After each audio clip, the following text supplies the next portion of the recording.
Salut à vous, je m'appelle Swat pour ceux qui ne me connaissent pas et j'ai créé ma chaîne YouTube il y a, pas très longtemps en fait, pour vous parler de mon ancienne relation toxique avec mon ex pervers narcissique. J'ai j'ai créé cette chaîne YouTube dans le but d'aider certaines personnes à comprendre qu'elles ne sont pas seules, à à vivre une situation avec un pervers narcissique, à vivre une relation toxique avec quelqu'un de complètement déjanté. Et si je peux aider, ne serait-ce qu'une personne à comprendre, la situation qu'elle vit, bah, je trouve ça génial, au fait. Donc je me suis lancée et aujourd'hui, j'ai envie de vous parler du pervers narcissique. C'est quoi? Vous expliquer ce que c'est, ce que moi j'ai pu en apprendre de ma relation qui a duré, 4 ans et demi, presque 5 ans. Et voilà ce que j'ai pu apprendre, du pervers narcissique et ce qu'il était réellement. Donc j'ai noté, pas mal de choses sur ce qu'est le pervers narcissique. Il y a un peu de vent, je suis désolée, donc je me sers de mon micro pour essayer de limiter le vent. Et voilà, donc vous expliquer, le pervers narcissique, c'est quoi? Donc ce que j'ai noté, sur le pervers narcissique, c'est que c'est quelqu'un, qui utilise la manipulation mentale pour exercer une emprise sur sa victime. Le pervers narcissique est atteint de la pathologie de la perversion narcissique ou du trouble de la personnalité narcissique qui le définit comme une personne toxique, même un sociopathe, hein. C'est aussi un sociopathe, le pervers narcissique, qui a besoin de nourrir son narcissisme aux dépens de celui de sa victime. Il présente une personnalité marquée à la fois par un narcissisme exacerbé et des traits de la perversion morale. Il se trouve grandiose par son narcissisme et il est sadique par sa perversion et ça le fait jouir de faire du mal et de détruire sa victime. Le pervers narcissique, il adore ça. C'est une jouissance, inexpliquée, hein. Nous, on n'arriverait pas à comprendre comment il peut jouir de faire du mal et de détruire, sa victime ou les gens de son entourage, hein, mais il adore ça lui, hein. Le pervers narcissique cherche à satisfaire ses désirs et ses besoins en utilisant sa victime à ses propres fins. Et c'est pour ça d'ailleurs qu'il ne reconnaît pas à sa victime la possibilité d'avoir des intérêts propres. Pour lui, la victime n'a pas de pensée propre à elle-même, n'a pas de besoin, n'a pas d'envie. Ça, il s'en fiche complètement, hein. Ce qu'il va faire, c'est chercher à s'approprier ce que la victime a de bon en elle et que lui n'a pas. Mais pour cela, au fait, il va à la fois la détruire, il va détruire sa victime en cherchant à lui ressembler. Il est complètement déjanté, on se demande pourquoi il fait ça, mais enfin bref. Donc voilà ce que j'ai compris du pervers narcissique, c'est pareil, il se présente alors généralement aussi comme quelqu'un de très aimable à l'extérieur, hein. Alors là, en société, c'est quelqu'un d'aimable, c'est quelqu'un de gentil, on lui donnerait le bon Dieu sans confession et alors surtout quand il cherche à séduire une personne, une victime, future potentielle ou son entourage pour obtenir quoi que ce soit. Alors là, quand il est dans la séduction, c'est quelqu'un d'aimable à l'extérieur, il est gentil, il est top. Mais en réalité, il s'avère que dans, la relation en elle-même, à huis clos, c'est quelqu'un de très destructeur. Il va détruire sa victime par des mots, il va détruire sa victime par de la méchanceté. Et voilà, il va la rabaisser, l'humilier, l'insulter, mais ça, c'est en huis clos. Il le fera pas, il sera pas méchant avec sa victime devant les autres. Par contre, il dénigrera sa victime aux yeux des gens. On va en reparler. Il se remet jamais en question et il se fait toujours passer pour la victime. Donc, c'est jamais de sa faute et c'est lui, le pauvre petit Calimero, qui doit tout subir. Il est aussi atteint, le pervers narcissique, de ce qu'on appelle une psychose blanche, c'est-à-dire que le pervers narcissique est fou, il est au bord de la folie, mais en apparence, il en a pas l'air parce qu'au fait, il délire pas comme un fou en apparence, donc on ne peut pas le voir. Il n'a pas les symptômes extérieurs de la folie. C'est vraiment quand on le connaît dans l'intime qu'on se rend compte qu'il est fou. Donc il est à la limite de cette folie. Il flirte continuellement avec la frontière de la folie qui l'habite. Et pour ne pas décompenser, pour ne pas tomber dans sa propre folie, il va tenter de rendre sa victime folle à sa place. Et pour rendre sa victime folle à sa place, comment il va procéder? Il va procéder en utilisant la projection ou ce qu'on appelle l'identification projective. C'est-à-dire qu'il va accuser sa victime de tout ce que lui est, car il ne supporte pas la culpabilité, il ne supporte pas de se sentir coupable de tout ce qu'il fait et de toutes les mauvaises pensées qu'il a. Excusez-moi, j'ai une abeille qui me tourne autour. et de toutes les mauvaises pensées qu'il a. Étant donné qu'il passe son temps à se présenter et à faire croire à tout le monde qu'il est Monsieur Parfait, alors là, quand on le voit, on se dit c'est Monsieur Parfait, hein. Il aime tout ce que les gens aiment, il parle bien, il présente bien, c'est Monsieur Parfait, hein. C'est ce que je vous disais juste avant, lui donnerait le bon Dieu sans confession. Donc, il va accuser sa victime d'être tout ce qu'il est de mauvais lui-même, pour justement ne pas sombrer dans sa folie. Attends, j'ai l'abeille qui est là.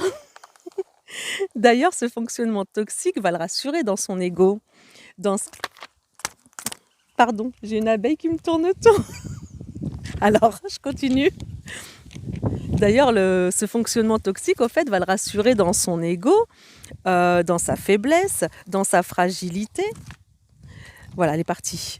Parce qu'il va pouvoir dire à sa victime et à tout le monde que c'est lui la victime et que c'est la victime qui est folle, qui est parano, qui est menteuse, qui est infidèle, qui est toxique et qui est même perverse, narcissique, hein, que lui, il ne l'est pas et qu'il subit toute la méchanceté de sa victime. Il va inverser les rôles.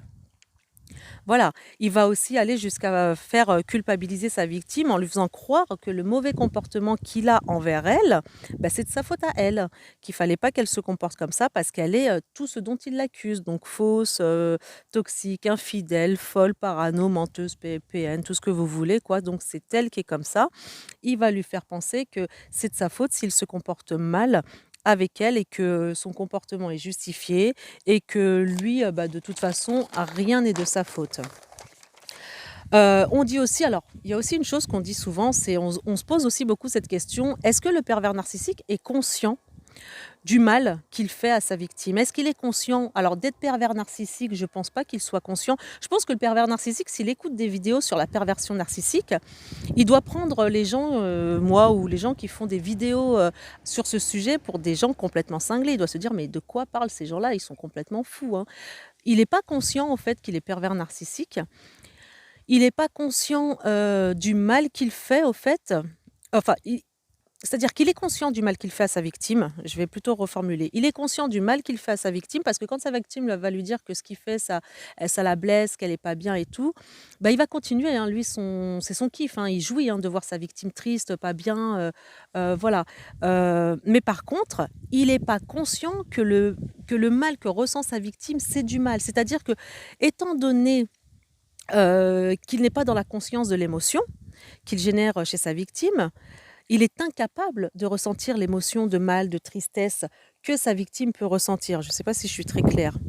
Voilà, il sait qu'il fait du mal, mais il ne ressent pas cette tristesse. Il voit juste que la victime est triste et il en jouit et il adore ça. Voilà. Donc, quelque part, le pervers narcissique est à la fois conscient du mal, qui se comporte mal, du mal qu'il fait, mais il n'est pas conscient de l'émotion négative. Donc pour lui, au fait, le mal qu'il fait, c'est pas vraiment du mal. C'est un peu comme un enfant qui va arracher les ailes d'une mouche, ou moi qui vais attraper cette abeille qui me tourne autour, par exemple, que je vais pas faire d'ailleurs, qui va lui arracher les ailes et me dire, bon, elle a pas mal. Alors que ça lui fait mal, hein. Si on m'arrache un bras, je vais avoir mal. Mais voilà. Et donc pour lui, étant donné que lui, il est gigantesque par rapport à sa victime, il se voit comme ça. La victime, c'est un microbe, hein, en face de lui, c'est un tout petit truc. Il n'est pas conscient du mal qu'il génère dans l'émotion de sa victime, hein. Donc pour le PN, voilà, c'est pas très clair que le mal qu'il fait subir à sa victime, ce soit du mal. D'ailleurs, il va même s'amuser, comme je vous ai dit, à prendre du plaisir dans la souffrance qu'il inflige à sa victime. Alors aussi, c'est en société. Donc le PN, le pervers narcissique, il est difficilement repérable en société, car il est dans la manipulation. Il porte le masque de la séduction, comme je vous l'ai dit juste avant. Il passe son temps à séduire les gens. Et même quand le PN parle aux gens, il a l'air intelligent, au fait. Il a juste l'air intelligent. Mais en réalité, quand on écoute longuement un pervers narcissique et plusieurs fois, on se rend compte que le pervers narcissique n'est pas intelligent, n'a pas de connaissances générales. Il a, on va dire, un discours très monolithique. Il va constamment parler du même sujet. Et c'est toujours la même chose, il parlera toujours du même sujet et c'est tout, c'est très monolithique, hein. Le pervers narcissique, son intelligence, au fait, il va l'étaler un peu comme de la confiture qu'on étale sur une tartine. Plus il l'étale et moins il y en a. Voilà, il a une intelligence très très faible, hein, aussi faible que lui d'ailleurs. et pas du tout d'intelligence, pas de connaissance, pas de culture générale. Mais par contre, il va passer son temps à étaler son même discours, son même sujet de conversation, parce que c'est le seul sujet qu'il connaît très bien, et donc il va parler, rabâcher, rabâcher, rabâcher, et voilà, et c'est tout. Là, par contre, là où le pervers narcissique est intelligent, c'est dans sa manipulation. Ah, alors là, il est intelligent, je dirais même qu'il est imbattable, hein. Il est intelligent dans sa manipulation, il est intelligent dans sa toxicité, dans sa sournoiserie, dans son vice, dont il se sert sur sa victime et sur les gens en général. Alors là, il est là-dessus, voilà, il est calé. D'ailleurs, pour le pervers narcissique, les gens ne sont pas des gens, ce sont des faire-valoir, ce sont des objets, c'est rien d'autre, hein. Il se sert des gens comme on pourrait se servir de tout et de n'importe quoi, d'un objet, quoi. Voilà. Et par contre, il y a des gens, en fait, tout le monde n'est pas imperméable, enfin, tout le monde n'est pas perméable au comportement du pervers narcissique. Il y a des gens qui le cernent. Il y a des gens qui arrivent à cerner que son comportement n'est pas sain, que son comportement n'est pas normal. Et donc, si une personne n'est pas impressionnée par le pervers narcissique, si elle ne le trouve pas assez brillant, ou si elle n'entre pas dans son schéma de pensée, il va chercher à la disqualifier, à la détruire et à l'isoler en éloignant les autres personnes d'elle. Il va la bannir, la punir en la salissant aux yeux de tous. Ah, c'est ce qui fait le pervers narcissique. Si quelqu'un ne pense pas comme lui, si quelqu'un n'est pas impressionné par lui, ou si quelqu'un ne le voit pas comme quelqu'un de brillant, il va disqualifier cette personne, il va l'isoler de tous. Mais comment il va procéder pour l'isoler de tous? C'est-à-dire qu'il va aller voir des personnes qui connaissent cette personne-là, et il va salir cette personne aux yeux des autres. Écoute, ne parle pas avec lui parce qu'il est comme ci, il est comme ça, il est pas bien. On est dans une cour de récré avec le pervers narcissique, hein. Ah bah lui parle plus, c'est plus ton copain. Voilà, c'est pas quelqu'un de bien, machin. Il va essayer de monter la tête des gens contre les autres. De toute façon, il le fait avec tout le monde, hein, même avec sa victime, hein. Il passe son temps à salir tout le monde aux yeux de tout le monde.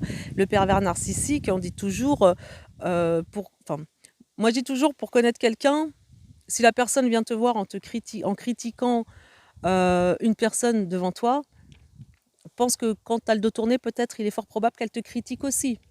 Après, je pense ça dépend du contexte, mais en général, quand une personne critique tout le monde, on peut s'attendre à ce qu'elle nous critique aussi, nous, quand on n'est pas là. Voilà. Donc, il va bannir et punir cette personne en la salissant aux yeux de tous. De toute façon, avec le pervers narcissique, c'est soit admire-moi de manière à ce que je puisse te détruire, ou alors n'existe pas. Toutes les personnes qui ne lui servent à rien, qui ne lui apportent rien, qui n'entrent pas dans son jeu, ce sont des gens qui, à ses yeux, n'existent pas. Et si ces gens-là s'approchent de son cercle d'amis ou des gens qui l'entourent, il va chercher à les bannir, à les salir et à éloigner les autres de cette personne. C'est pareil, le pervers narcissique, qu'est-ce que c'est? C'est quelqu'un qui n'est pas concentré sur son intérieur. Il est incapable de faire une introspection sur lui, le pervers narcissique. Il est tellement concentré sur l'image extérieure qu'il veut montrer aux autres que c'est impossible pour lui de se concentrer sur lui-même. C'est pas possible. C'est pour ça qu'au fait que j'ai noté 7 points, 7 choses que vous ne verrez jamais chez un pervers narcissique. Par exemple, le pervers narcissique, il est incapable de s'excuser. Vous ne verrez jamais un pervers narcissique s'excuser, parce que s'il s'excuse, au fait, c'est qu'il pense, en fait, il refuse de s'excuser plutôt, parce qu'il pense au fait que sa conduite est irréprochable et que ce sont les autres qui font des erreurs et qu'il faut blâmer. Lui, tout ce qu'il fait, c'est nickel. Donc, il n'a pas à s'excuser. Et le pervers narcissique, de toute façon, s'il s'excuse, c'est parce qu'il attend quelque chose en retour. Le pervers narcissique ne fait jamais rien sans rien. Il faut absolument vous souvenir de ça. Il ne fait jamais rien pour rien. Tout ce qu'il vous donne, il attendra ça multiplié par je ne sais pas combien en retour. Voilà, rien n'est gratuit avec le pervers narcissique, rien n'est naturel, rien n'est spontané avec le pervers narcissique. Pareil, vous le verrez jamais assumer ses responsabilités, le pervers narcissique, hein. Il est extrêmement sensible à la honte, donc peu importe le contexte, il refusera d'assumer ses responsabilités parce que ça reviendrait pour lui à s'exposer à la critique des autres, et du coup, pour pas faire face, il va préférer nier les faits en projetant ses fautes sur les autres, tout simplement.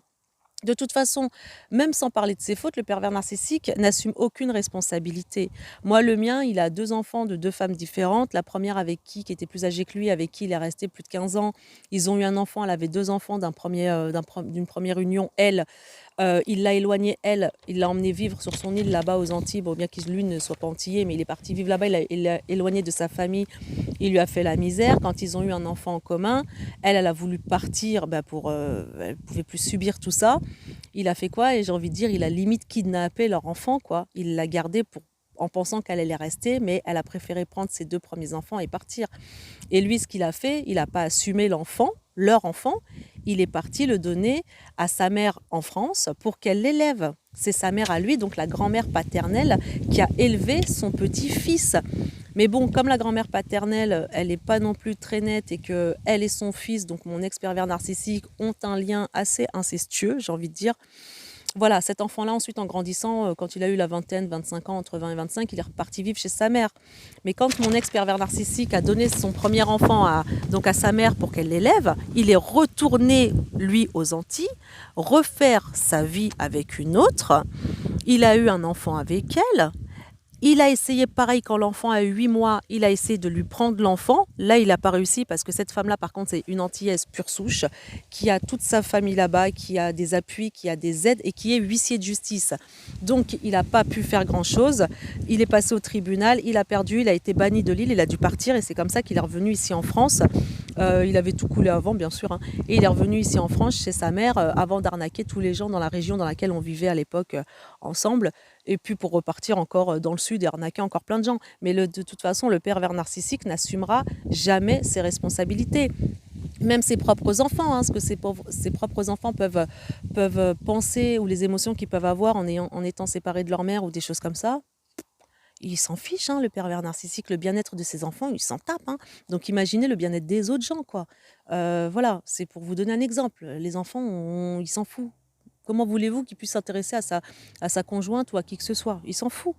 C'est pareil, donc étant donné que le pervers narcissique, le troisième point que j'ai noté, étant donné que le pervers narcissique ne s'excuse jamais, il va aussi jamais pardonner. Le pervers narcissique ne pardonne jamais. D'ailleurs, il est incapable de se pardonner à lui-même. Nous, au bout d'un moment, après la relation, moi, mon ex-pervers narcissique, le pauvre, je le plains plus qu'autre chose. Aujourd'hui, je lui ai pardonné. Je n'oublie pas, attention. Je ne l'excuse pas parce que son comportement n'est pas excusable. Mais je lui pardonne parce qu'il il continuera toujours le même schéma, le pauvre. Il l'a toujours fait avant, il l'a fait avec moi, il le fera après. Avant moi, il y avait déjà une tête de Turc, son ancien ami qui l'a critiqué. Là, c'est mon tour, la suivante ou le suivant, machin, ça va être pareil.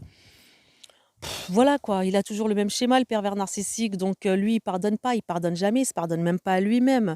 Pour le pervers narcissique, les blessures et les critiques qu'on peut lui infliger, ce sont des motifs valables pour contre-attaquer et punir davantage l'autre, notamment sa victime, hein, parce que si on lui refuse quoi que ce soit, il va nous punir, hein, faut pas croire, hein. Il est pas du tout, même si on a une discussion posée avec le pervers narcissique et qu'on lui explique qu'on n'a pas voulu faire ceci ou cela, c'est pas possible avec le pervers narcissique, hein. Il punit, hein, lui, hein, voilà, hein. Pareil, le 4e point que j'ai noté, c'est l'autoréflexion. Vous ne verrez jamais un pervers narcissique se remettre en question.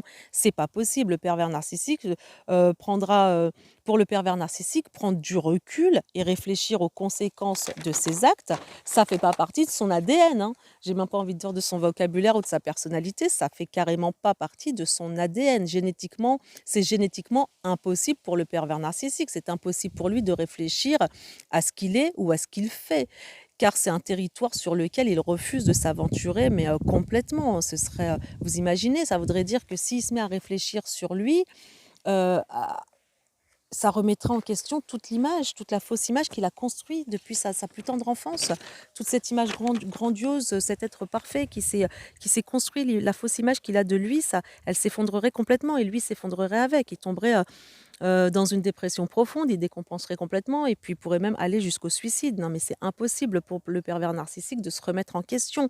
Il ne se remettra jamais en question. C'est d'ailleurs pour ça qu'il va jamais consulter le pervers narcissique ou les rares pervers narcissiques très très rares qui vont consulter. C'est pour une raison bien précise et c'est surtout pour manipuler le thérapeute. Mais le pervers narcissique ne va jamais consulter un psy.